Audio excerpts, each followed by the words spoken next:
প্রাণীর নাম বল। ব্যাং। আর 4টা? স্যার ব্যাঙের বাবা, ব্যাঙের মা, ব্যাঙের বোন আর ব্যাঙের ডার্লিং।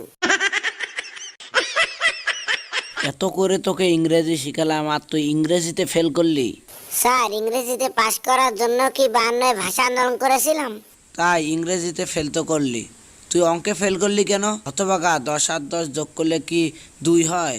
শূন্যটা বাদ দিলি কেন? আপনিই তো বলেছেন শূন্যের কোনো দাম নেই, তো যে জিনিসের দাম নেই সেই জিনিসটি লেখার কোনো মানে আছে?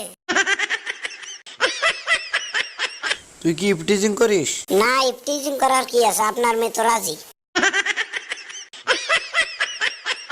স্যার একটা প্রশ্ন করব। হ্যাঁ করে, সমস্যা কি? স্যার দুর্নীতি দমন কমিশনের সংক্ষিপ্ত রূপ কি হয়? দুদক। ও স্যার আরেকটা প্রশ্ন করব। হ্যাঁ বল। স্যার চোর দমন কমিশনের সংক্ষিপ্ত রূপ কি হবে?